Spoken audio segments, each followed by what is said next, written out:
Choose your characters. Dweavis. Whether you like it or not, Dweavis is here to fight. Player 1 ready. Madcap. Prepare yourself to be crushed to dust! Player 2 ready. Match set. Fight! I actually don't know the controls. I probably should have looked first. The game basically froze up there for a little while. I don't know what happened. Why the hell is there a swing set inside the building? Okay, alright. I'm sorry. I'm sorry that was the opposite of your swing set. I didn't mean to make fun of it. I forgot to record fraps. Damn it! Booted, loaded, and ready to play. This is Bits.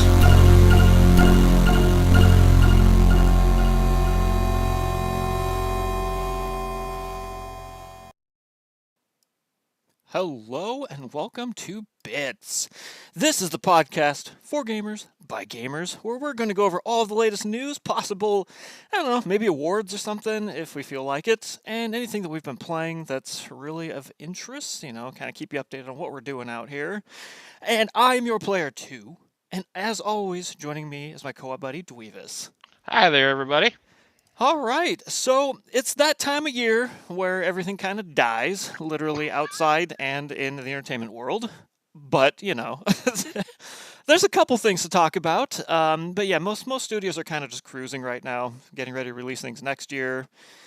The holiday rush is already here, so if you were going to release a game, if that's even a thing anymore, for people to buy that hot game to add under the Christmas tree, it's already out. Can you add a digital game under the Christmas tree? Yeah, it's called a little card. Oh, okay. Just checking. I saw some story somewhere that said I didn't even read it. So if this is wrong, whatever, sue me. That said something like more kids are asking for subscriptions and digital currency like Fortnite bucks and Robux than actual games and things this Oh year. my God. Yeah, it's like I don't know. Can I have some V-Bucks so I can hit some llamas instead of anything real? Yeah. So take that for what you will. I thought it was a humorous thing as I skipped to buy multiple other random stories, but I can see that being true, by the way. Man. I think those are the big things, right? Robux and V-Bucks for Roblox and Fortnite. Yeah. I think that's the hot gift of the year this year, baby. Oh, man. I'm glad I started us off on that note. That's so disheartening. I know. But yes, there's not a whole lot going on in the industry. We had the Game Awards. Yes. Aired, what was that, yesterday, I think? It was, like I think Friday? The 7th. It was December 7th, so I think it was Thursday. Thursday, okay. Yeah. So yeah, that happened. I don't think there's a whole lot to talk about there. There's some trailers. I know you had some thoughts on it. I don't know. If you know what the top game of the year was, you can blast it out there. But that's probably the only real interesting thing to take note of, I would Top imagine. game of the year. Is that even a category anymore? I Or is that think too it offensive? is. I think it is. Let's see here. Let me bring it up here. I think it'd be at the top. Like, I don't know. Like, is it just best overall game, right? I guess. I don't know. Some of the categories are so convoluted. Okay, like- game of the year. It says So it's recognizing just the the game. game of the year. Okay. Yeah, recognizing a game that delivers the absolute best experience across all creative and technical fields. Baldur's Gate 3 won that. I can see that. Not my cup of tea, but It's that looked like a lot of good work went into that series. its competition was Alan Wake 2, which actually won the most awards of the night. So it's kind of funny that didn't win Game of the Year. Yeah, that's always interesting. Marvel's Spider-Man 2, Good, a Resident rehash Evil of Spider-Man 4, 1. Resident Evil 4 remake, And that's not a real game, but okay. Super Mario Brothers Wonder, Of course, that's going to be on there.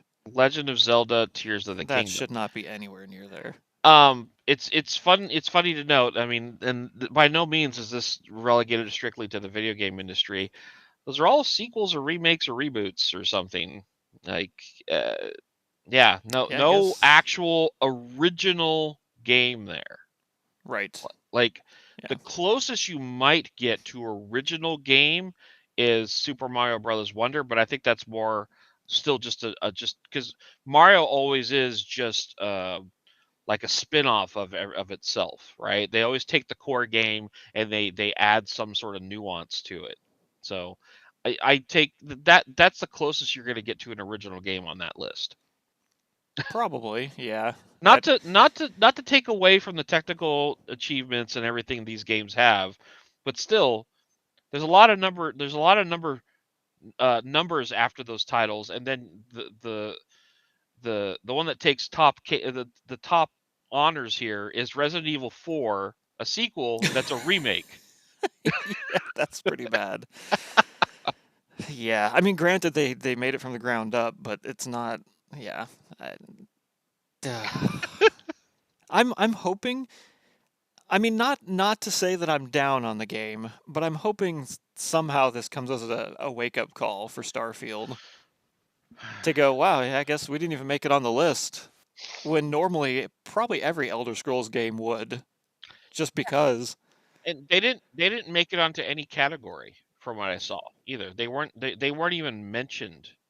I think the only mention they got there in the entire show was just a random Xbox Game Pass ad, which had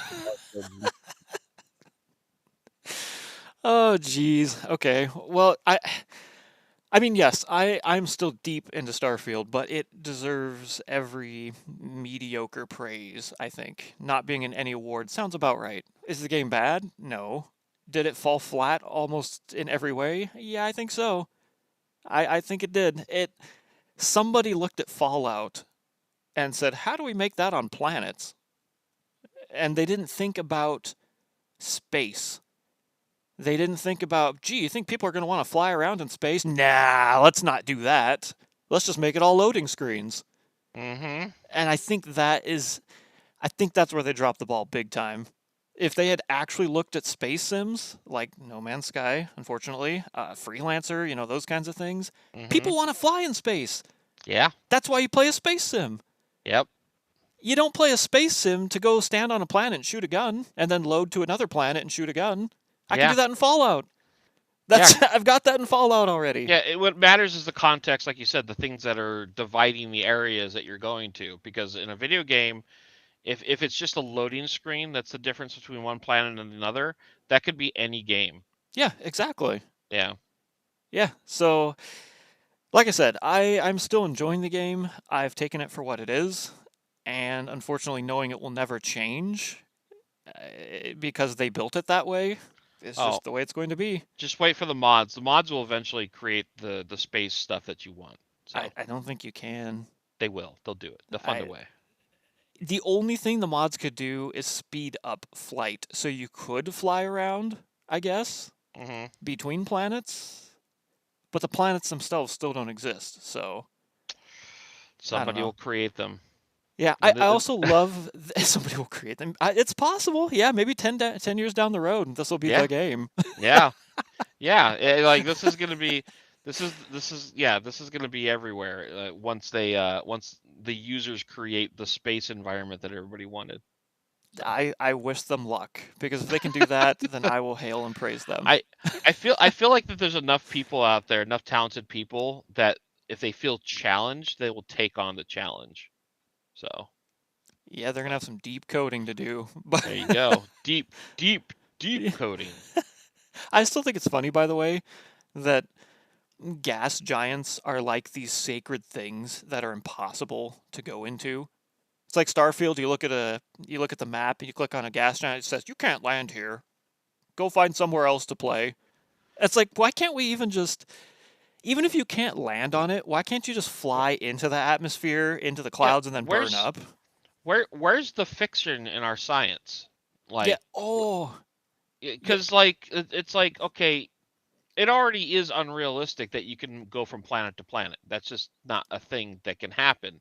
Right. So why not have some fun with it? And like how about you hypothesize what could be within a gas giant that nobody ever knew? Like Right. have something in there. I don't think I'm going to find it in time, but I read this really fascinating thing. Whether you're disappointed that Valve hasn't made any games recently or not, it was something about, I'm not even going to look for it anymore. The 25th anniversary of Half-Life came up the other day, Okay. and I guess they made a documentary kind of on the making process and looking back on it. And like I said, I don't have the exact quote on me because I wasn't really going to mention it, but Gabe Newell had said something about real life is boring.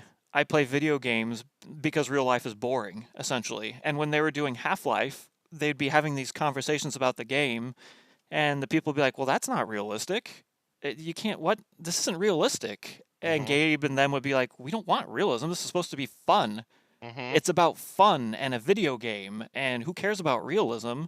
Because I'm escaping reality." Yeah. He's like, "Reality is me making a shopping list and going to the grocery store." Is one of the things he had said, and it's like, I think one of the things he's also saying is, when you shoot a wall, the wall doesn't react. It's like it's ignoring you, Mm-hmm. and that's not fun. And so he said we need decals on the wall and things Mm-hmm. happening, Yeah. and that was his basic premises. Video games are fun. They're Mm-hmm. not realism, and that's something I've kind of always said was why I like Nintendo games more, because Mm-hmm. Nintendo doesn't push, 8K Super Max. You can see the pores on the basketball player. It's like I don't care about that. A game is fun, Yeah. and so that's going back to what you said. Starfield should be imagining the world, the universe, Mm-hmm. not.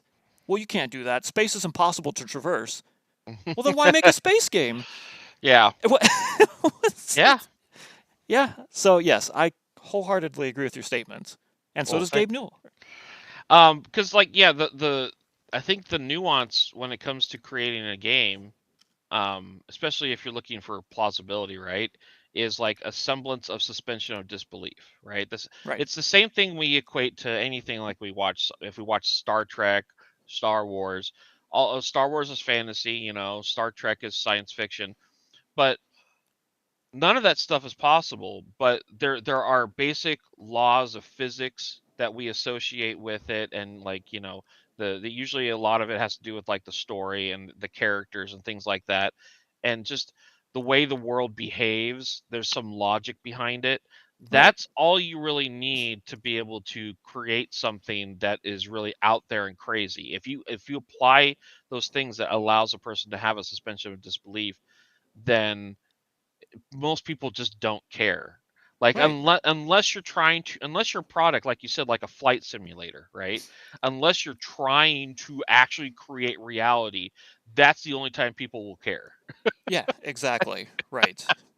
I mean, if you really want that kind of reality, then we shouldn't be, like you said, we shouldn't be folding space to warp between systems in the first place because Yeah, that's not realistic. yeah, exactly. So why make the rest of it realistic? Yeah. And I think that's where they missed the mark.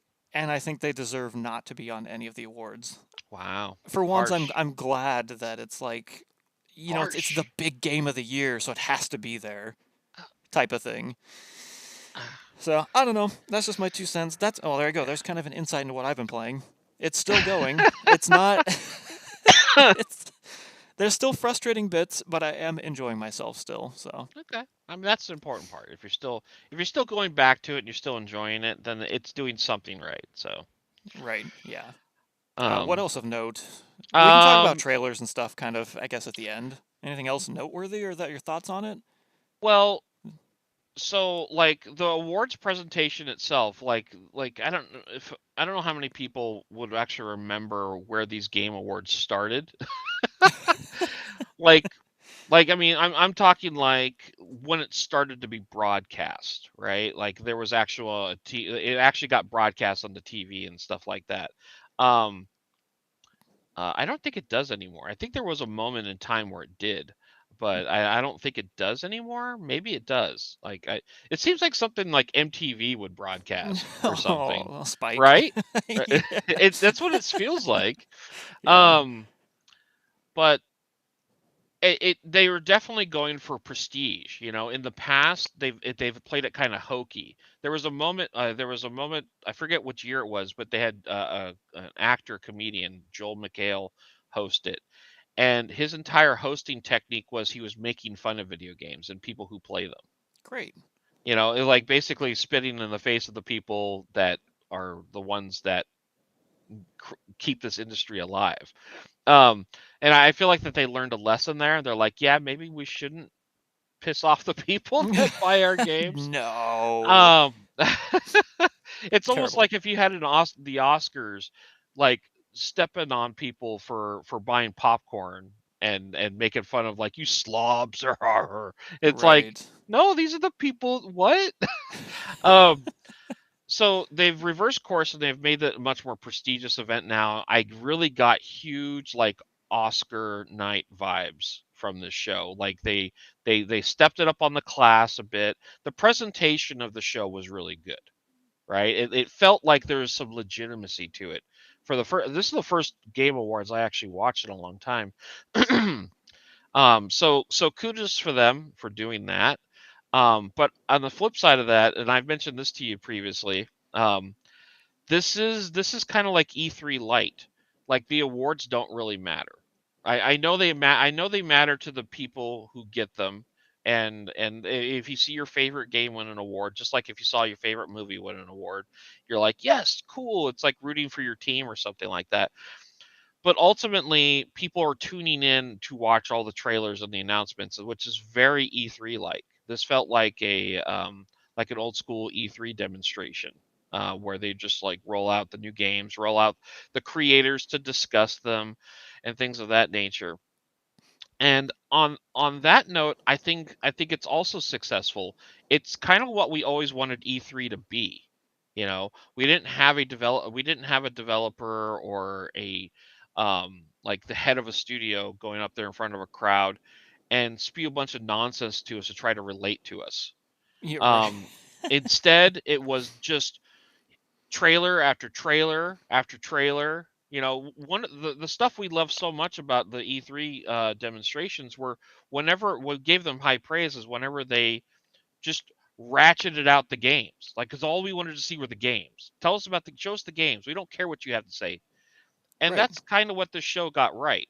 Now, you could make the argument that, you know, whether or not the games are the things you wanted to see, but at least that's what they gave people. And it almost feels like giving out an award is a time for a break. It's like, oh, do you need to go to the bathroom? Okay, go to the bathroom while we give out this award real quick. Yeah. Um, Yeah. so on that note, I think they did a good job there as well. Um, And hey, it's affordable too. You don't have to have a huge booth that you pay millions of dollars for and then exactly, break the studio because you have to make the E3 demo in the first place. exactly. Yeah, there Yeah. are no demos here. It's all trailers, which Right. all the game developers are just like wiping their brow. Whew, Yeah, thank God. exactly. Like this is what we want. Yep. The other thing that's really notable here, and I find this to be the most funny, which once again it makes me think that all the stuff that happened to E3 with like leaks and early information to come out about things that happened before they're announced at E3 were planned. Oh, I'm sure. Be- Yeah. because there were zero leaks on any of these things before this show aired. Zero. Yeah, remember having the trailers for the trailers for Yeah. E3? It's like get a sneak peek at the trailer coming up. Well, yeah, I always like they refer to it as like, oh my God, there's a leak. There's this new Yeah. thing coming out. It's like that's not a leak. They put that out on purpose to create a news cycle. Well, not just that, but it's the whole Black Friday effect because they want to Yeah. be first. Yep. So you have to be out before the E3 video showed. And then once they Exactly. start doing that, somebody had to leapfrog them. And it's like a month before. Yep. Yeah. Yeah. Which gave this presentation even more prestige and made it a bit more worthwhile because these were things they were showing you that you honestly didn't never heard about. Like Yeah. one of my favorite things was like the thing that they unveiled from Sega, which like you said we'll talk about the trailer stuff later. Like I was genuinely surprised when I saw that. I was like, what is this? This is cool. Oh my God. It's like this is the feeling I used to have from E3. Yeah, it's like And the what feeling you get from Nintendo Directs now. Where I yeah, watch and go, ooh, come on, something yeah, good. exactly. Yeah. Exactly. So yeah, all around like I the game awards show is not necessarily for someone like me. Like award shows I've become disenfranchised from in general. Like giving out awards, I'm like, okay. They mean more to the people getting the awards than the people watching them get them. So it's like good for them for getting that because they, you know, making games is hard and it's nice that there's some sort of public recognition for the people that make them, which is Right. nice. Um But yeah, like other than that, like I feel like this is a good platform for this stuff, and I hope that they continue doing it, and I hope they continue down this path that they're currently on. I don't want to see this start to become bastardized in any sort of shape or form, and go down a bad rabbit hole, kind of like E3 did. Which, you know, since it's just a show for one night, I don't see that happening. But I don't know. I good bad things can happen to anything that you like, and like you just look at something like G4 TV as an example of how like just like shows and things like that can like go bad. Yeah, So the whole Tech TV, then yeah, G4, and then yeah, ultimate failure. yeah, because G4 should have thrived, right? Yeah, Like that should be like a king on a mountain somewhere of like the gaming industry. yeah. The fact that they faltered as the gaming industry continued to grow is crazy. It's really bad. Yeah, X-Play should be like the top show in the world right now. Yeah, they should have like all these games being turned into TV shows. Those should be on G4. G4 should have its own streaming platform. It should have all this stuff, but they dropped the ball so bad. So bad. Yes, yeah, it's embarrassing. Um so yeah, I we could talk about a couple. I took notes during the show. Oh, look at you, Mr. Um Fancy. Yeah. One of the things that came out of this that I wasn't aware of that apparently is a thing is what they're doing with what Epic Games is doing with Fortnite. So they Mm. had two game announcements for Fortnite. Now that sounds weird, right? Yeah. Ex- that's the point of this. They Epic Games is turning or has turned Fortnite into a platform where you're going to get access to other games through Fortnite. So I'm assuming this has to do with like you get like a Fortnite app. This is my guess. I'm not sure. And then on that app, you'll have other games on there to select. Is what it sounds like. Now, there's a lot of like smart reasons for them to do that because what they have hundreds of millions of users baked into Fortnite. Right. And if they force them all to launch Fortnite from an app, and then all those people are now suddenly faced with these new games that they can only get on there, that's really smart marketing. So Yeah, I guess so. and um and the first two that they picked really smart. The first one was what Lego World. Saw the trailer for that. That looked fun. And then the other one was Rocket Racing, which is I think their version of Rocket League, which Epic owns. Um, so I just wanted to get your thoughts on Fortnite becoming a platform. It shouldn't even be a game. So, well, I don't know. I mean, looking back, the Epic Game Store is a giant debacle. Mm, I don't even know if that's settled down yet. It seems to kind of just dropped off the radar. So I don't know that I even trust them to do that kind of stuff with I don't know. They seem very bad at managing and manufacturing any kind of storefront or new area for people to do things. So I don't know. I don't know how they would have this work or why that would even be a thing. It just seems like a weird, yet again, another underhanded, dirty thing that Epic does to try and force people into things. It's like, well, nobody's using our Epic Game Store. Everybody hates it, but people play Fortnite, so let's put it in there instead. And then we'll sucker him in that way. And then tie it all to a V-Bucks system or something. hmm I don't know. It's Epic Games has no value as any kind of human being company anymore. It's just a sleazeball factory that pumps out sleazeball things, and this just seems like another weird, dirty move to try and subsidize things to put into something that they know people are already addicted to. Like you said, if you're going to play Fortnite and you launch it and it's like, hey, try out this Lego game. hmm Get 40% extra V-Bucks if you try it today. And then you're suckering them into that. And Fortnite's already got billions of crossovers. Like you can play as an Oreo cookie, I'm sure, in Fortnite by now. Hmm. So yeah, it's probably just all going to be this intertwined cesspool of things now. I'm sad Lego's one of the first things to enter the cesspool. But then again, Lego itself is built on franchise things now and licensing Hmm. because it's, I don't know, I guess once a Lego brick kind of trademark ran out, that's all they have to fall back on now is licensing. So getting all these partnerships is probably important because now they're going to be able to build Fortnite Lego sets. So Yeah. that benefits both people, I'm sure. And Fortnite, like you said, is hugely popular. But I don't know. I don't even understand what Fortnite is anymore, to It's be a honest. platform. Yeah, apparently you can go watch concerts in there, right? So yeah, you can watch trailers in there. You can do They anything. they did in the Game Awards. They did advertise like make sure to go into Fortnite to attend the Mega Music Festival or something like that. So I you know like I can divorce myself from between like no identifying something that I have no interest in, but also identifying the methods in which they're employing these things and identifying that there is a level of genius at work here for these people. You can call it evil genius if you want.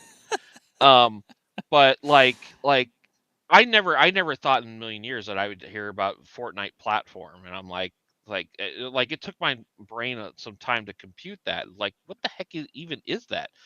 But then as I started watching the stuff they were presenting, and I started imagining in my head how they're going to tie these things into each other, like you laid out, I was like there is a level of mad scientist genius to this idea, and I feel like that they're going to reap the benefits. They're all going to do it because, like you Mm-hmm. said, Lego is a pretty major brand. Um, Minor brand. um, and them marrying those two things together is going to be very financially beneficial for both of them. Because I mean, if they didn't already have a lot of little kids playing Fortnite, this is going to seal the deal here. Um, It's all little kids that enjoy Fortnite. Unfortunately, that they're because they're it's addictive. Props to them for creating loot boxes and stuff and and making and making skin. and making the loot boxes work. Yeah. Yeah, because Blizzard. I won't say anything more than that. Blizzard. Um, Well, you don't like Overwatch 2? Come on, man. It's the greatest game of all time. uh, we also have an announcement of a new platform to play your games on, as if there aren't enough. There's a Samsung gaming hub that's coming out, or is out, that you're going to be playing games on. The thing notable about this is like this. This feels very similar to the Google Stadia, because Samsung, they're not a game publisher, they're not a Right. game developer. They've just created a platform for people to play games on. I haven't dug into this enough. This was just some sort of an announcement video, or just maybe just an ad for it. But I feel like this is very similar to what Google Stadia was. And I had mentioned to you prior to us going live that my thoughts on this is that Google Stadia failed because it was ahead of its time. People weren't ready for 100% streaming of games, and the technology wasn't quite there yet. Well, I would not say just that, but rebuying games, that having to too. pay for it on Yeah, Stadia. I mean that. yeah. Well, that's the thing. Like, I think Samsung, the gaming hub, and I could be wrong about this, they support things like Xbox Game Pass, right? Right. So, Well, we so know you're Microsoft is trying to get everywhere with that. exactly. So So if you could play games on there that you already have, technically you have access to. I'm not going to say you own, because you don't right. own anything digital. Um, then that's a smart move. I feel like there's probably others that looked at how Stadia failed, and they're looking to fix the problems that they had. And like Whether or not this succeeds or not, I don't know. I'm assuming it will. Like, are you going to see like Samsung Gaming Hub pop up on smart TVs now as an app on Probably. there? So, Yeah. so, because Samsung, they make them TVs. Uh, No, come on. um, But is that like a double subscription? Or is Samsung just making money because Microsoft paid them to be on there I and don't said, "Hey, know. you want to use our service?" Yeah, So Samsung makes their money that way? I'm not sure. I would say I would find out, but I'm not a fan of any of these things. As we talked previously, Yeah, like I'm right. more back in, I'm all in on physical copies of games. So this digital stuff is for the Uh, birds for me. So I'm we should like, start bringing one box game on each of these streams each and talking about it. that's funny. Yeah. Like, here's my box copy of Battlefield 1942. There Here's you what it looks go. like. Here's the manual. Here's the Like 18 discs. it's a physical thing. It exists because I can hold it. Right. Oh, Um, man. So it just got me thinking more about things we've talked about in the past about how the current crop of gaming consoles, Nintendo withstanding, um, uh, is the last cycle we're going to see. We're not going to see a PlayStation 6. We're not going to see an Xbox Series XYZ. We're not going to Yeah. see any of that. I like Xbox is going to move entirely digital, and PlayStation. I gotta imagine Sony's next move is that they're probably going to move their gaming service onto the PC as well, because it technically already exists on there, but it's so rough. It's so rough. But I feel Everything's like very that's muddy right now. yeah. So I this yeah, I'm not going to get into that. We've already talked a lot about that. But that's another thing that caught my eye there. As far let's see here. I think that was about it. We could start. There's only a handful of game trailers I saw we could talk about, but should I talk about anything else, or do you have anything you wanted to bring up? Because this is your thing, not me. I feel like I'm doing all the talking. Well, that's because you went out of your way to watch it. Oh, I just don't watch award shows. They're all how bought and paid dare you? for. How dare They're you? they're all farces. Blasphemy. Yeah. I the trailers would be the only interesting part of those, but I don't know. There's the Steam Awards coming up too, I think, and just like whatever. I guess at least I think the Steam Awards people vote, so at least you, the people, theoretically have a voice. So go people, I guess. Yeah, But there's so many categories in there that I've seen some of that each year. I'm like, wow, there's a lot of categories. Best like pixel game that uses 16 colors. Best pixel game that uses 32 colors, but is also happy. Like I don't, so yeah, I don't know. I don't know. I think the biggest thing for me that it really isn't for me at all. The biggest thing for me that came out of those trailers was the Jurassic Park survival game. mm-hmm. And it's something I saw. I saw the title, and my brain kind of clicked and went, huh, okay, well, this is going to be some stupid, 5v1 game. One person plays as a velociraptor, the Yeah. other people run around. What kind of horrible nonsense is this going to be? Mm-hmm. But I clicked on it because, again, my brain snapped like, oh, wow, surviving in Jurassic Park. That sounds kind of fun. Mm-hmm. And lo and behold, I clicked on it. It says a single player survival experience. And I went, Yep. oh, Yeah. hey. I mean, that's not going to last long. The first DLC is going to be play with your friends. Somebody plays as Blue.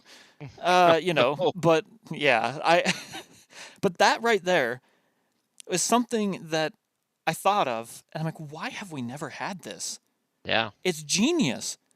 Just take the movie, throw the player in the park, Mm-hmm. and say, here's the movie. Wander around, and oh shoot, there's a T-Rex all of a sudden walking through the trees. Mm-hmm. You better get away from that. I think it's a splendid idea. I think the trailer fell short on many accounts. Where it fell short was when it came out of the pre-rendered and went into the actual gameplay. Mm-hmm. And for me, all I saw was that standard cookie cutter person running. There's a bench. You jump over the bench, like parkour stuff. And I'm like, Mm-hmm. that's not quite what I had in mind. I don't know. It just it felt wrong. It felt like I don't really want Mirror's Edge, but with trees and dinosaurs. I was thinking more like a stealthy kind of tactical thing. You can run and sprint, maybe slide under things a little bit, but this was like first person hardcore Mirror's Edge parkour from the short clips they showed. Yeah. To me, I don't know. That didn't seem exciting, but it is something that I want to continue looking at because obviously that was just a short trailer. So, whatever it actually turns out to be, maybe it does have more stealthy type things in it and kind of crouching around and hiding, but a lot of it was pre-rendered. So, it's hard to kind of form an opinion when everything's pre-rendered. I agree with you on the parkour stuff. It was Like jarring. it probably should have been more Outlast, maybe Probably, yeah. something along those lines. But I think I agree with you just about 100% because like the idea, because it seems like the idea of this, because it's firmly rooted in the original Jurassic Park movie, like Yes. Thank everything, the God. imagery and everything, um, is like you're a um a worker or something, right? And Right. like it's almost like the events of the movie are happening, but you as a worker, you're playing as somebody who's being impacted outside of that story or Right. Yeah. something. Like when Nedry shuts everything down, you have to survive or Right. something like that. So yeah, I agree. The premise is really neat and the setting's good, but they clearly they seem to be probably afraid of making it too slow Yeah, typical nowadays. and I'll go one step further as far as a worry. We didn't see it in the trailer, but I'm worried that this is not going to be so much Mirror's Edge, which is a good comparison because Mirror's Edge, while you eventually get a weapon, you don't really fight things in that. You're just running away from everything. I'm worried they're going to go the Dying Light route, where you're going to be able to do parkour, but also forge weapons and fight dinosaurs.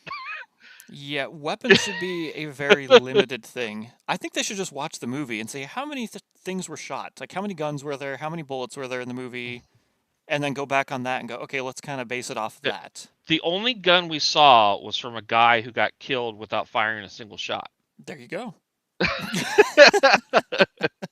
um, like I just want a moment where the Dilophosaurus comes around the tree. We actually saw it in the trailer. It's kind of cool where I get to try to get away from it by shaking a stick at it and go, look, stick, stupid stick, go get it. Stick stupid. I love that moment in that movie. Friggin' Dennis Nedry. No wonder you're extinct. Yeah. It's just I think because I think like the past like decade, the only Jurassic Park games we had were all the park simulators. Yeah, Like I that's only all remember we've like the had. Super Nintendo ones and stuff, and Game Boy and Yeah, everything. which were all like top down side Yeah. scroller action games and things. Like so yeah, this feels like this is the Jurassic Park game that we 65 million years in the making. Like, they need some sort of marketing like that or something. Right. Yeah. I do appreciate that Jurassic Park has been out for a long time. Everybody knows about it. Darth Vader is Luke's father. We all It's know that true. now. Yeah, You yeah, know, yeah. that's not a spoiler Spoilers, anymore. Yeah. spoilers. So I appreciate the fact that they start the trailer with like, you know, InGen Corporation is here to make a great thing and do fantastic things, but in the background you're seeing all the burning wreckage and the flipped over cars and the broken stuff. So he's talking about a fantastic world and we're going to do this great thing and it's all broken and already destroyed in the background. I thought that's kind of a nice dichotomy to it, like the dreams versus the reality in the background. So, yeah, I don't know. It's one to keep an eye on at least. I hope it does well. I always hope these games do well, but I'm always erring on the side of caution. I don't even know what studio did it. I looked up the name and I didn't, or not looked it up, but I looked at it and I didn't know who it was. Hmm. So, That's not. I mean, that's a good thing. That could means be, yeah. it could be a startup. A lot of startups up out there right now. Startup studios that are a mixture of developers from other studios that are coming together. So that's That's the probably. hot key phrase right now. Ex developers from BioWare. Oh You yeah. know, like, like Yeah. okay, Well, I mean, great. it's like doing the movie comparison. It's like it's like you see a movie and you're like, from the producers of blah, bam, bam, bam. Yeah, yep. And it's like, okay, that doesn't tell me But you're anything. just a producer. I love Yeah, it when it's like from the intern that brought coffee to the director of. that they really need to do that. That would be amazing if somebody did that. So From stupid. the intern, Yeah, but he brought coffee to George Lucas. from the carpenter who built the set of Jurassic Park. Man, that movie's gonna have some great set design. Yeah, you can't even tell it's wood at all. Jeez. Oh man. Whatever it Uh, takes. It's like, oh my god, look at the texture on that tree. That looks just like the texture from Fallout. Oh my god, it's the same person. Wow. I love this game. I love this game. Once again, not to take away from everybody that works on games, but it's just we're making fun of marketing, okay? Marketing Okay. always deserves to be made fun of because they're a bunch of blowhards. So yeah. I know we have one more trailer to talk about together, but I guess if you had any singular trailers that were of interest to you to mention? Uh just a couple. There's one from the people that made the game Ori. Remember that Ah, game? yes. Yeah, it The was blind called something. No Rest for the Wicked. Oh, never mind. That one stood out to me as a game I actually want to play. Oh, wow. Like, Okay. it's like as far as a new game, not a sequel, a new IP, everything new. That game looked really cool. It looked like it was kind of like an isometric 3D top-down type of thing. It was kind of hard to really place what type of genre they were going for, but it kind of looked like a hack and slash or something like that. The game just looked gorgeous though. So like I was actually very interested in that one. Um, the one that surprised me, the one that took me out of everything was when they showed the new Sega trailer. And Sega really I think took the cake for the evening for somebody like myself who's looking for more traditional gaming nowadays, where they just showed they did almost like a highlight reel of them going back to some of their classics. And I don't know if I'd call these remakes. These feel like maybe more like sequels um of their a lot of their classics. So the ones that they showed in the trailer were Shinobi, which looked awesome, by the way. Each of these games had their own unique graphic style to them, which I really liked, and also their own like they felt like they were um, being made with the genre they have in mind when they created the visual styles for these games. Shinobi, Jet Set Radio, love that game. Fantastic soundtrack. We haven't had one since the original Xbox, so that was really good to see. Golden Axe and Streets of Rage, two hack and slash games. Both of them from different perspectives. It looks like Golden Axe was like behind the back third person, and Streets of Rage was more of your traditional camera out, uh, roam around, beat 'em up type game. So that looked pretty cool. And then lastly, the one that I was really excited for was Crazy Taxi. Uh, Crazy Taxi. Wow. Crazy Taxi to me was a concept that never really got the love it needed because it was created as an arcade game. So Right. it had arcade design mentalities to it and everything. So they released a sequel for it. I think Crazy Taxi 2 was like a Dreamcast exclusive, but it never really felt like it was a full-fledged game built around it, like with like replayability in mind and things like that, because the original was just high score stuff. But visually, all the games look great. I'm just really excited that Sega is diving into their classics and not just Sonic. You Yeah, it's know, always Sonic. Yep. yeah, it's like oh yeah, we made other games at one point. It's like yeah, you did. Yep. um, but the really intriguing thing on the trailer was when it listed all those games, it said "and more," so we don't know Yeah. what the "and more" is.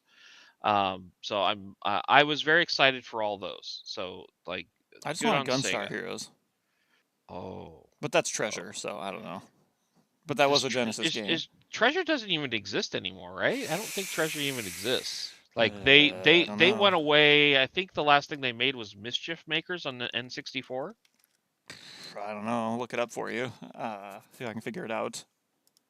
Maybe did they do Radiant Silvergun before or after that? They may have done it around the same time. Was that a Mm, treasure game? I don't think it was. Maybe it was. I don't know. But I yeah. mean, so far it looks like they're still in business. I'm not Oh. sure though. 2014 is the last game they made on the 3DS though. Oh. So I don't know. Okay. Okay. Fantastic studio though. Yeah, wow, Gunstar Heroes was their first game. That's quite a first game. He's like the best game ever. Holy cow. Okay. And the only other trailer, which I just wanted to bring this up because it would give you a laugh. So they showed the Suicide Squad game trailer, which I'm gonna say the game trailer, the story and the concept behind the game is far better than they have had anything for the movies. It's like okay, why would you have a band of supervillains as your heroes, right? Like Right. why would you do that? Well, the concept in the game is that all the current superheroes have gone bad.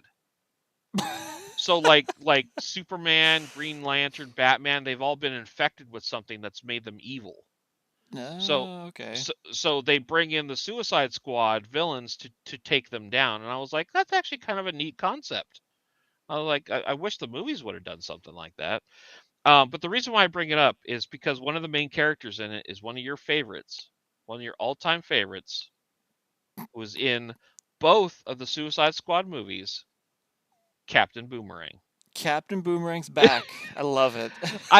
That character will never go away, and I love it because I remember the first Boomerang. time on Flicks when I reviewed Suicide Squad, you're like, Captain Boomerang, what power does he? He can throw boomerangs. And I mentioned to you, he's like, oh, he throws a boomerang, and you're like, what?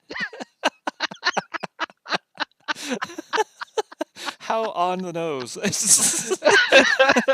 So when I saw that he was in this game, I was like, oh, he's gonna love this. He's a playable character. You get to play as Captain Boomerang. So is this an instant pre-order for you? I don't know. I don't know. I think we have often talked about a collab game on our gaming channels. Maybe this is the one, and you get to play as Captain Boomerang. Oh, jeez. So brilliant. that was the last of my trailers. So I figure I think I know which one you want to talk about from the both of us. Yeah, I think you do. Does anybody know a company called Hello Games out there? I'm not sure if anybody does. I'm sure a couple people do at least.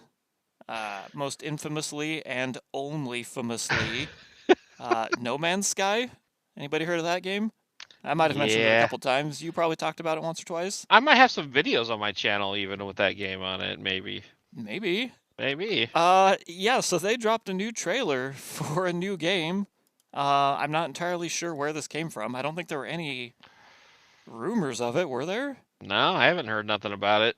Yeah, so I guess it's called Light No Fire.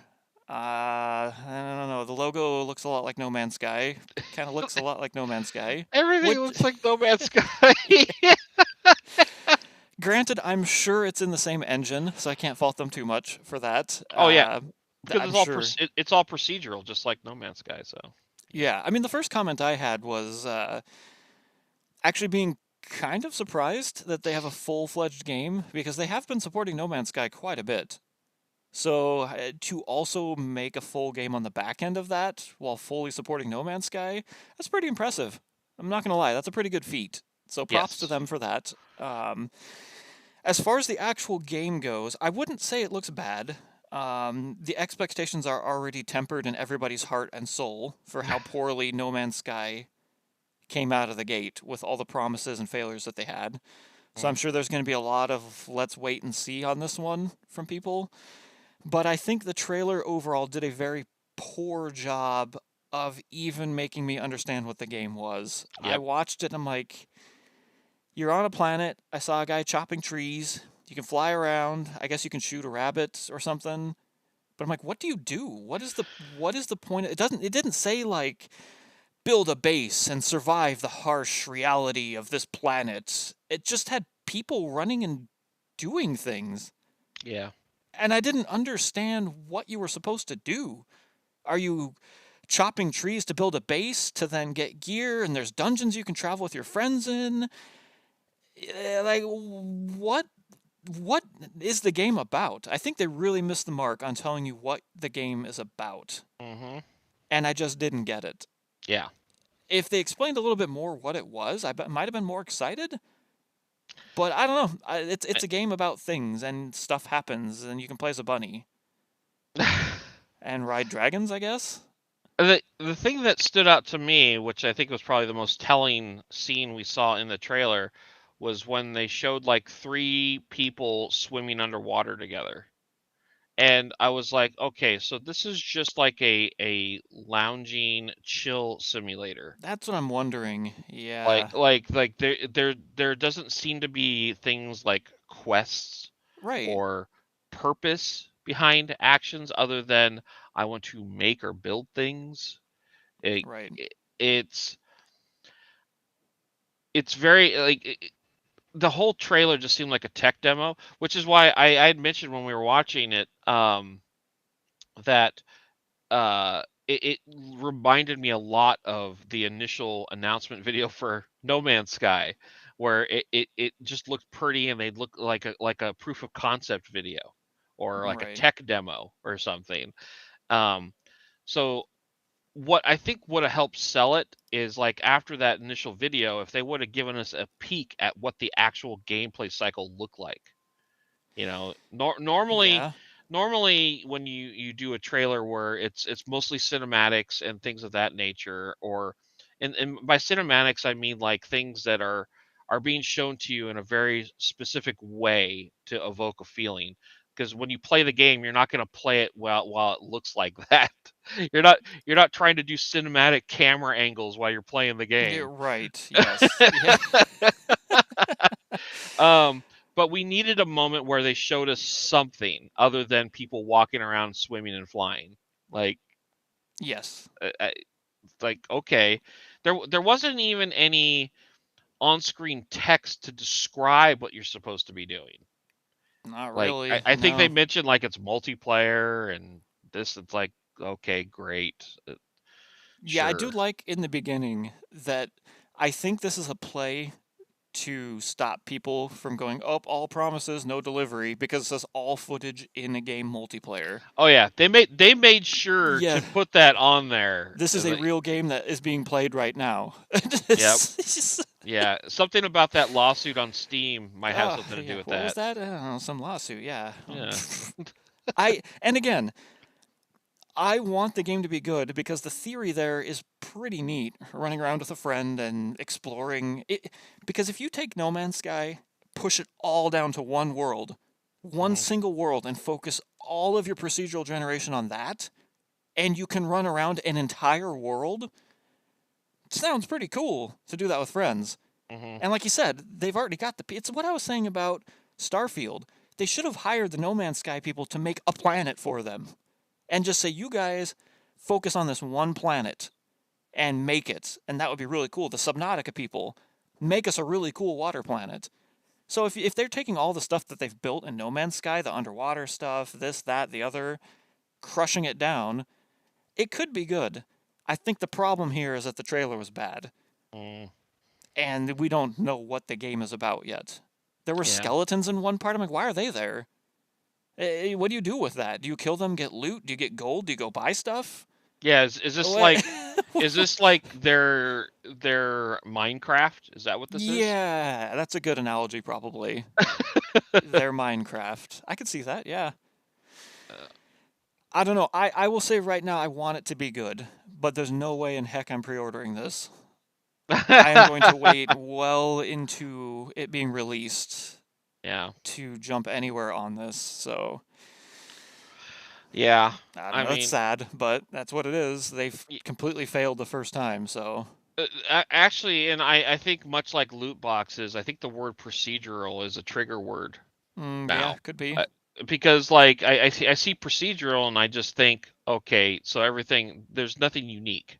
Correct. Yeah, there's nothing crafted in there. Yeah, so I'm like, okay. Yeah. It's just like there's nothing in there where a designer purposely put something somewhere to have something happen. Like this is just Yes. yeah. So that's unfortunate. I kind of wish that we could have seen something from them, or we actually see them craft something that is like purposeful. Right. And I mean, I guess that is their specialty is procedural stuff. It was the biggest probably downfall of No Man's Sky was just Yeah, boring. Everything was the same and it was just boring. yeah, The only way I could see this being a boon, like something good, is if you can, I don't know, you just hop in with your friends and it generates a new world for you to explore. And mhm, then I don't know why you would quit that world, but then you could go back in, play again, and oh, it's all different, a la Minecraft. It's yeah, like, oh, the ocean is nowhere near us this time, yep. but the volcano places. This is kind of cool. So I could see procedural generation being kind of a good thing, depending on how it's done. Yeah. I don't know, but this is a single trailer, and we're probably years away from this being released. I would imagine, right? Probably, probably. Although I will say, like, I didn't write the game down, but there was a game, there was a game that was listed, that they showed a full trailer for, and at the end of it, it says early access this March or something Uh, like that, and I was like, wait, you are baking early access into your launch video, like. You're literally outright telling people unfinished game coming to you soon. pretty much, yeah. Uh, Like it's not even like something that companies try to hide anymore. Early access, that I think they're trying to create a marketing scheme there to put some sort of like I don't know, uh, to make it alluring, right? Like mm-hmm. to make early access seem like something. This is something that is really cool Because and people are generally dullards, and they think they're getting access to something special that they wouldn't like early. It's early in development game stuff, and yeah. it's just a scam of a way for companies to get free funding from people that are going to play a game that's broken But and unfinished. but there was almost like an acceptance of that from like indie developers, right? Yeah, like a The- pass for them. yeah, but like for major game studios that are having a major launch video shown at a game awards, like amongst all these Yeah. other titans of gaming, and it's like you're advertising that you're going to be early access. That's Like yeah, that's just horrible. That's why I was so angry at the Subnautica, the second one that they did, like the mhm. expansion, I guess you'd call it, where it's like, why are you doing early access? Your first game was early access because you're a new studio, you don't know what you're doing. The game's out, it's developed, people love it, you have money, Mhm. release the damn game. Yep. Somebody needs to somewhere like Valve or somebody needs to say early access can only last a maximum of like 6 months.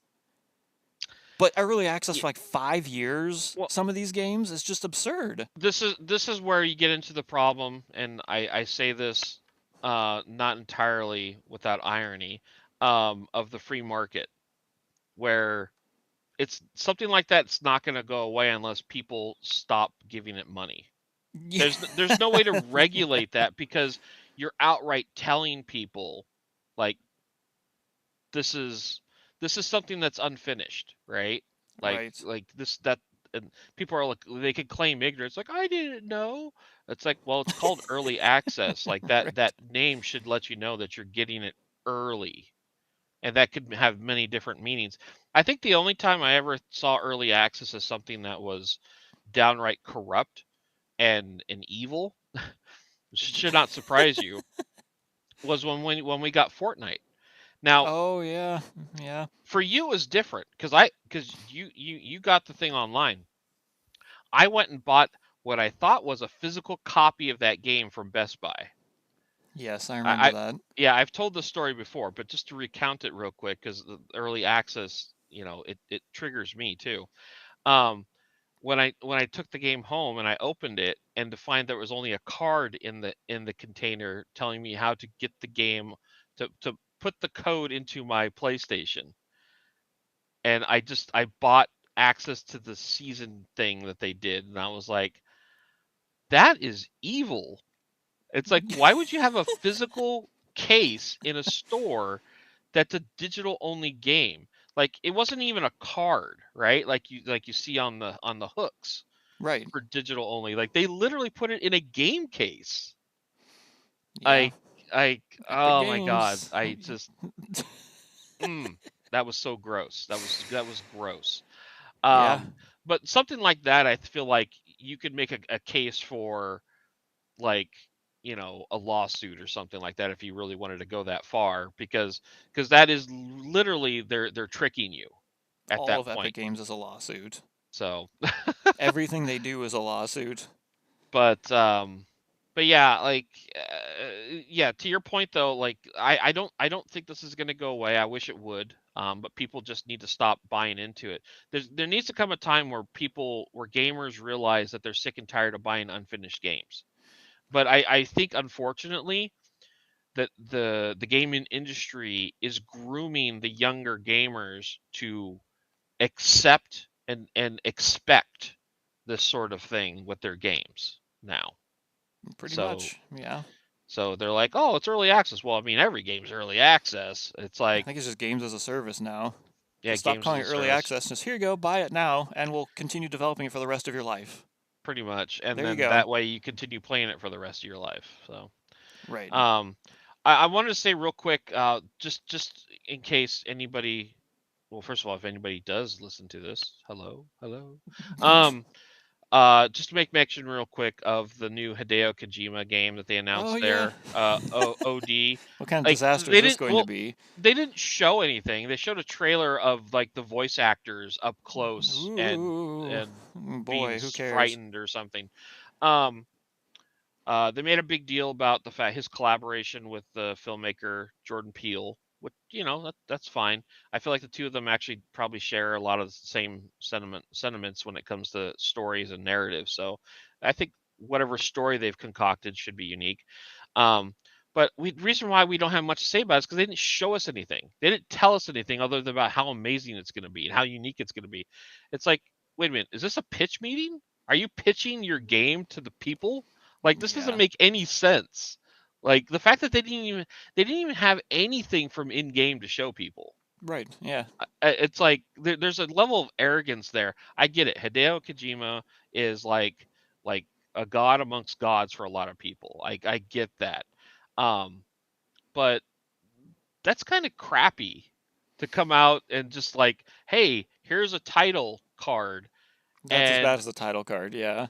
it's like I'm making this game, you should love me for this. It's like, no, no. Well, and they purposely made the title 2 letters, obviously, because this is going to spark all of the PT people going, "Oh my God, are they actually making it finally?" And that's what they're trying to garner right it, now.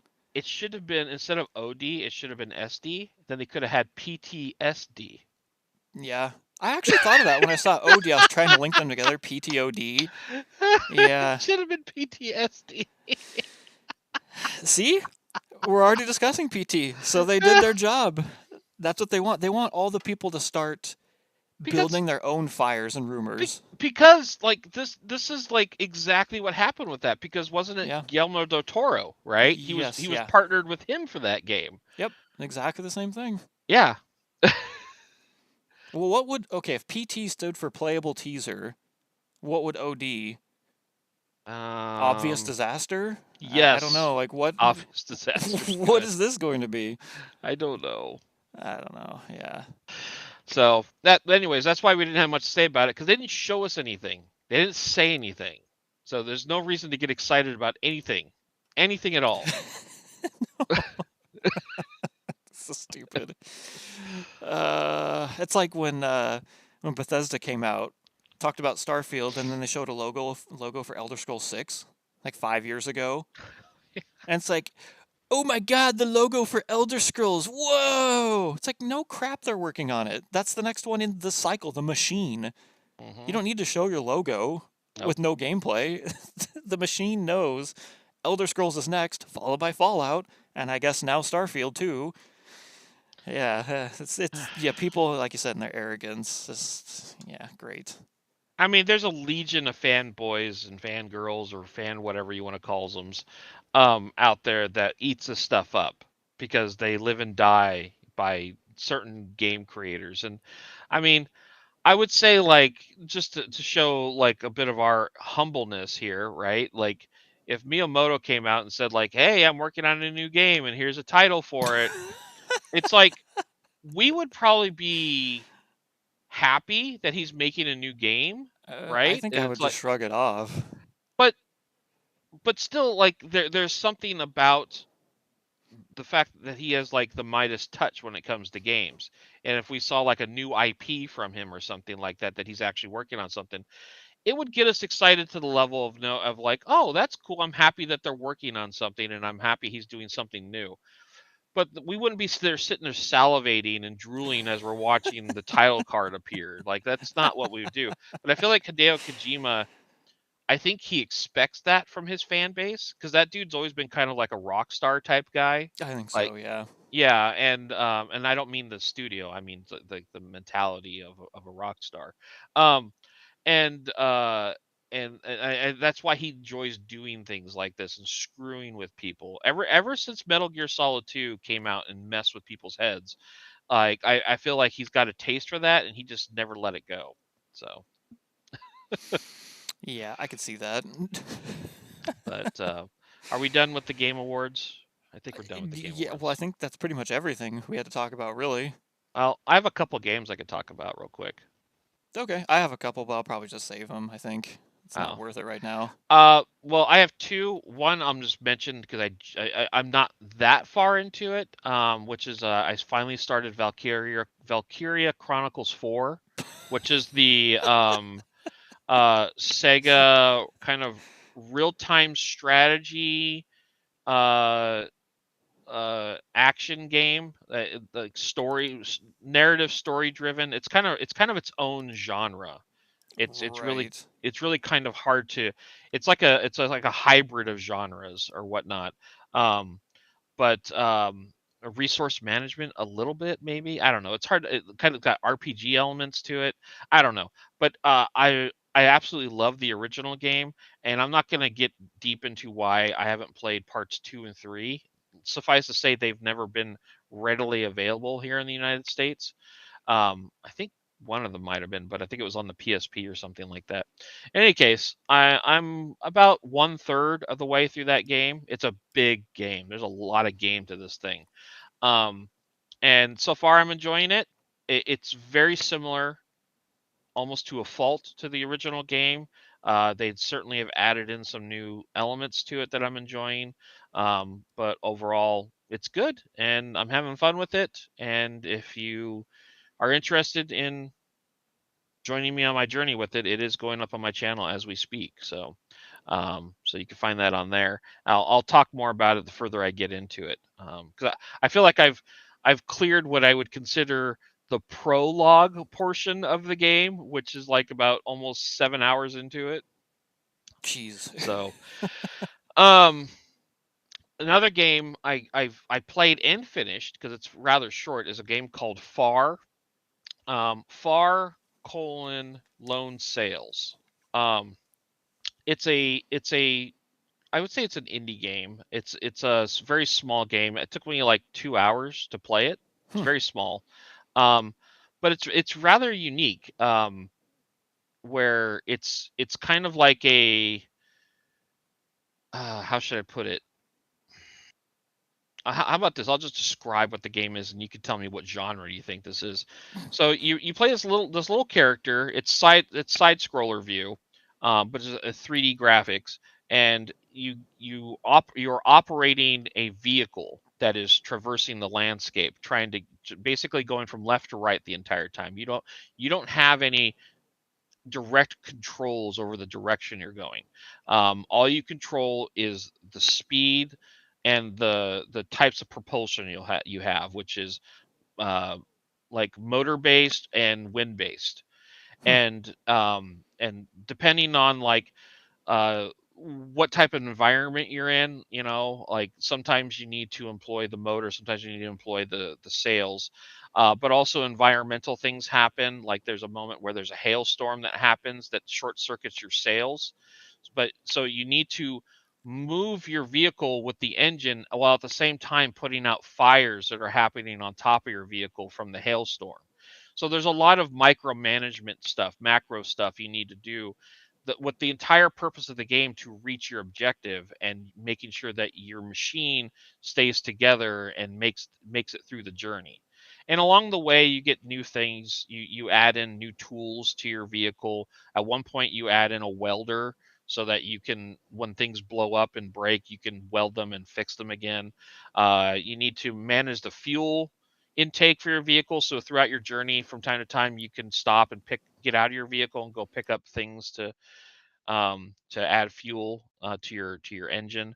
And um, and there's some light puzzle elements to it. Every now and then you get to like checkpoints or things like that, or things that are blocking your progress, where you need to get out of your vehicle and go solve some puzzles and whatnot.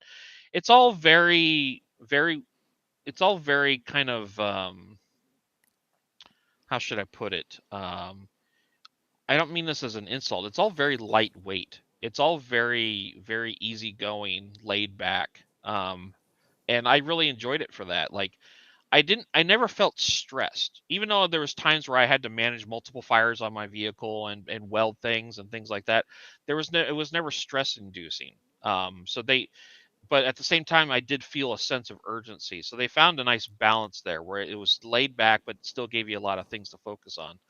Um, but yeah, it's a very it's like a it's like a one sit down game. Like Hmm. you sit down, put aside a couple hours, you'll finish it.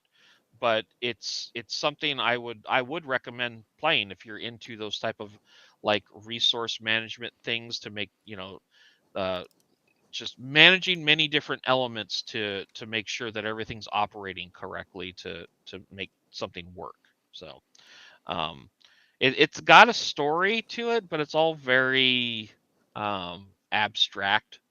Like it doesn't really matter that much.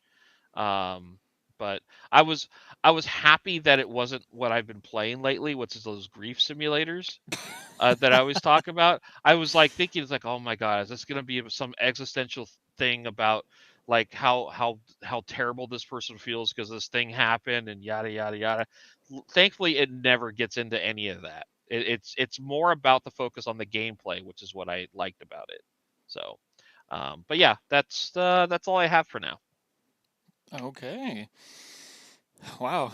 Yeah, I'll probably have a couple more things to talk about next time once I'm a little bit further into them, but I'll save that for the next bits, I think. I don't know that there's really that much else.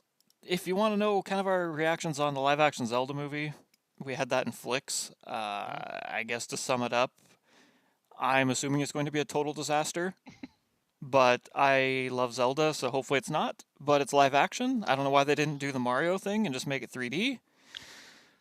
So Because right now, my needle is pointing towards absolute disaster. But yeah, my needle is pointing towards absolute disaster until it's announced that Chris Pratt is playing Zelda I'd Link. like to play Zelda. He can play both, and then the needle's gonna move the other direction. Your needle moves the other direction when Chris Pratt plays Zelda. Yeah. Yes. That's not how my needle moves, but I No. guess. No.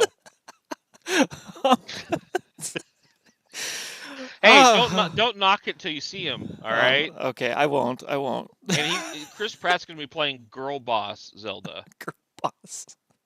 not damsel in distress Zelda. Okay, fair enough. Yeah. She's always been pretty resourceful, unlike Peach, I guess. Um. Yeah. Yeah. I'm trying to think. Like, She at least helps Link and does things, and I then think in the more modern Zelda games, yes. like Ocarina of Time, she did, and then she got stuck in a crystal. So she's like, Yeah. "Here's this," and I think he's evil, and we should try to stop him. And Peach just goes, "I baked a cake." And then Bowser comes in and goes, rah, rah, rah. And that's it. I guess so. But they've certainly over the years have been making both of them much more action oriented. Yes, I, yeah, that's for sure. I'd say like when they both of them got involved in something like Smash Brothers, they're like, okay, they can do action now. There you go. She's a wizard. So I yeah. think the only other real interesting thing to mention, which I tried to read about it and I didn't fully understand it. I think I was on, Windows Central, and even they had, I think, like 4 updates to the article because I just don't really get it. But suffice this to say, I guess Xbox removed support for unauthorized controllers last month. So you get an error message if you plug something in, and it goes, "Hey, we don't support this controller." Like I said, I tried to read up on it. I think it's only wireless devices that that this is happening to. But yeah, it is possible you could start plugging in some controllers or peripherals you own, and they give you an error message saying we don't support that. I thought I read it was something to do with Microsoft is now allowing people to make wireless devices. I guess maybe they didn't in the past. Because I saw one thing saying like, yeah, Razer's got this really great Xbox controller, but its only flaw is it's wired. So I think they're allowing companies to start making wireless devices for the Xbox, which now they're saying, okay, well, we don't want just anybody creating random garbage, so we're going to kind of vet these now. I don't know. Something to look into if you've got a lot of peripherals on the Xbox. Just to see if you've had some problems over the last month. Maybe that's why. I just thought it was a Interesting. weird story just to see Xbox isn't supporting unauthorized controllers anymore. I'm like, Yeah. what? There's always crappy Chinese controllers floating around. Instead of paying $90 for Xbox, you buy a $2 Feng Shui controller and use that instead. Well, remember you need to buy at least 10 of those because they only last like a couple weeks before they die That's on you. true. Yeah. It's like buying batteries that are off-brand. You Yeah. can get 9,000 of them because they'll last a day.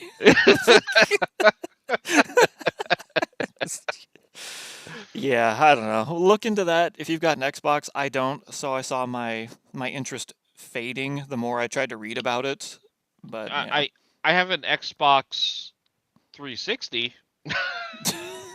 I don't have any Xboxes after that. That's already an unauthorized controller, the whole system. So That's true. I mean, I got their like elite controller, but I use that for Ooh. the PC. So Oh man, the gold-plated I did. titanium-based I $6,000 I controller. need to find what's the name brand? Feng Shui. I need to find that name brand. All you need to do is go on Amazon and search for Xbox controller, and you'll find all of those fantastic brands.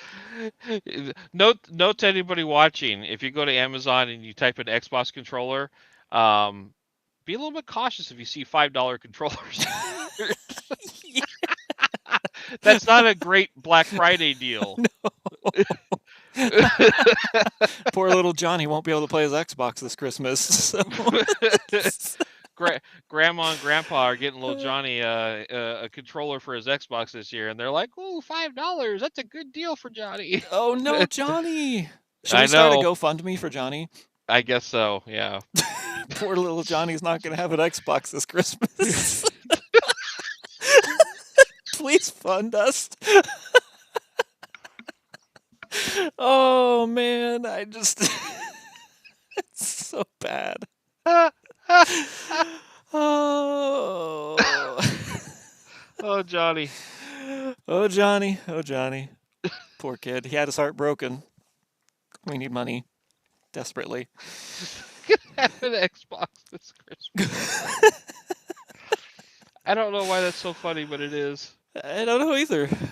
Good times all around, right? Well, I think that's about all I had for us. Okay. Yeah. I don't know. Unless you had any last thoughts, I believe we are done here. Well, I mean, this is our last bits of the year. And nobody cared. And nobody cared. Yeah. I mean, I care. I care. Oh, that's good. At least. I think little Johnny cares. Well, sure. We're starting a GoFundMe for him. Yeah. So he should be happy. Get him one of those Feng Shui Xboxes. Oh God. It's even worse. Yeah, I feel like, I mean, we generally do our year wrap-ups or our thoughts on the year like in January. Well, sure. There's still a whole 3 weeks to go. Anything could happen. The PS6 could drop. Yeah, Fortnite 2 could come out. You never know. should call it the PS Sucks. SUX instead of 6. Just the 6. PS Sucks. Oh, poor Sony. Hey, I got my PlayStation 4. I'm perfectly happy with that. I have games I'll play on that for decades. So You're not gonna go out and buy the PS5 Slim? no. Oh, poor Sony. Should we start a GoFundMe for Sony? They're not buying their consoles, man. It's just sad. Well, I'll buy it as soon as the Feng Shui version comes out. Oh, okay. There you go.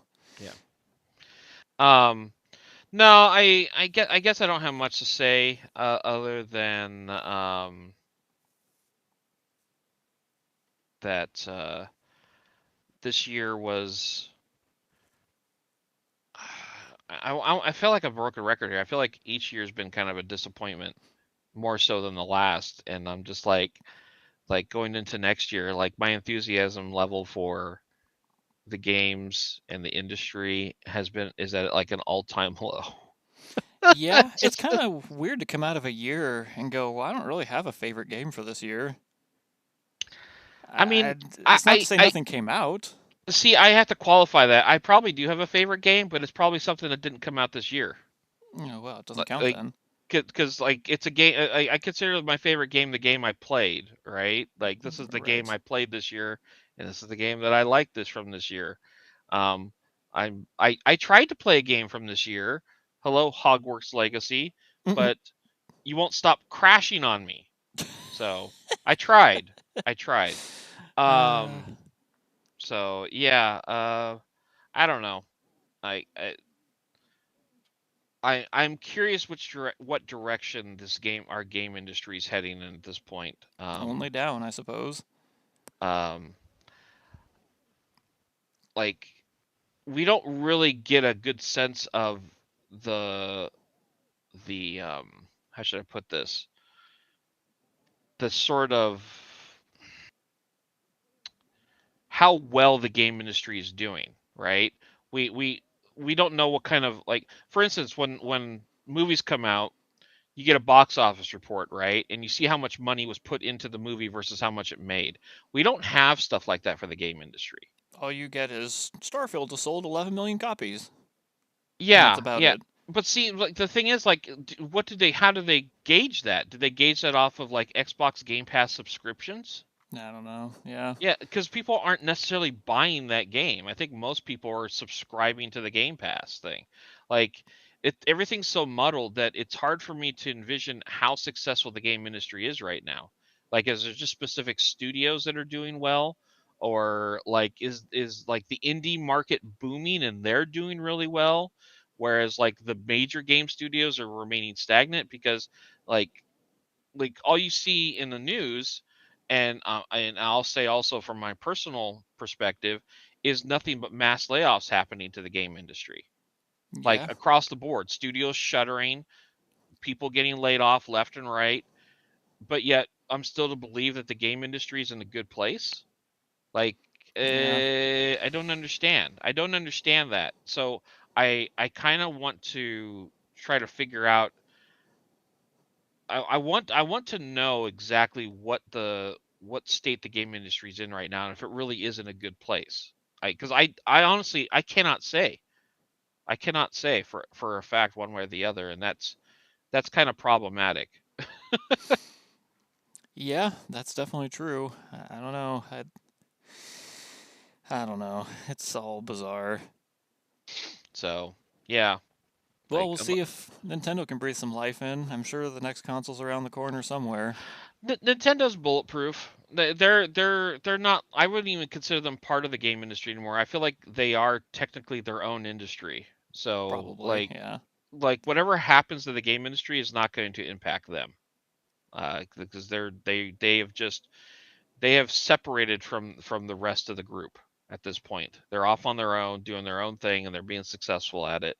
So, um, it's almost, if you want a metaphor, like Nintendo is the group of people that got off on the lifeboat of the Titanic before they hit the iceberg. Yeah, I guess so. Yeah, they're watching it sink. And the game industry is the one still on the ship heading right towards the iceberg. So Yeah, well, I think that's because more or less Nintendo is still games first, whereas all these other companies are yeah, not yeah, games first at all. yeah. Like I look at the majority of the stuff I saw at the on the Game Awards. It's all cinematic. It's all immersive, which is the buzzword for the industry right now. Immersive, immersive, immersive. There's nobody talking about gameplay. There's nobody Right. talking about the mechanics of a game and the way they're pushing the boundaries there. And I think that's ultimately the problem because you're going to get a bunch of games that are basically going to all feel the same, and whether or not you play them or not is going to be based off of the aesthetics and whether or not you like the story. Right. Yeah. So if you have like 20 type of games that are like God of War, right? Or something like that, people can't play all those at the same time. So one of those is going to fail. Or I mean more 19 of those are going to fail and the one is going to succeed or something like that. So an industry that is doing that cannot stay afloat. And that's why I think you're seeing so many companies getting shuttered and so many layoffs because the uniqueness of games is getting lost because they're all basically doing the same thing, which they're all trying to be cinematic and immersive. And if they're not doing that, they're trying to be the next addiction. Yeah, Selling yeah, you guns and games as a skins, service. Yeah, and yeah, they're trying to yeah, hook you and fuel and feed you, yeah. Because which is all copying each other, anyways. Also, Epic, I mean, we could say what we want, say what you will about their methods and their money making schemes and things like that. Clearly, it's successful. But you look back at their history; they once made good games, like and so games that long were ago. so and games. I should say a diverse selection of games than what they currently do now. They found their niche and they're like, okay, we're sticking with this because it's making money. So I don't know. I'm waiting for that wake up call moment of game studios to realize like this is not sustainable what they're doing. Like they're gonna pick each other off and they're not gonna care. So while Nintendo's out there on its life raft floating away, waving at them like, "Hey, iceberg, you don't care, okay." Hopefully, they stick to that. I would assume, history says that Nintendo will eventually fall into that trap and fail as well, Yeah, because that's what yeah. successful makes money nowadays. The So why the, wouldn't the they do it? yeah, it's gonna be Nintendo in the indie game market. Those are the two things that they're gonna keep gaming alive, in my opinion. Whereas everybody else is off doing the latest Call of Duty battle royale game. Like Right. and that's they're just yeah. I don't know. I don't know.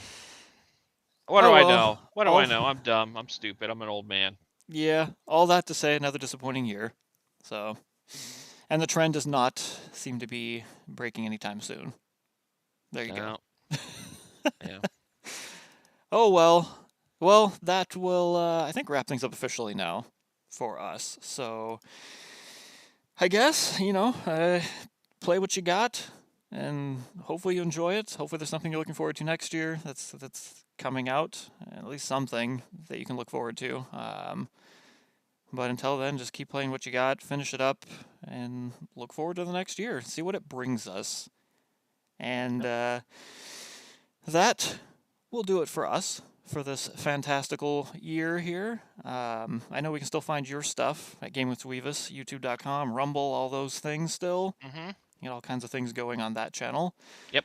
You can still watch my things on Madcap888 until I make a triumphant return at some point to Go making watch the videos. classics. Yeah, go Classics. watch the classics.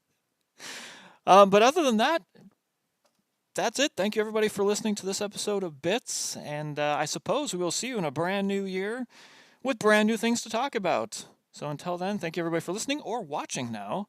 And we will see you next time on Bits. Yep. Take it easy, everybody.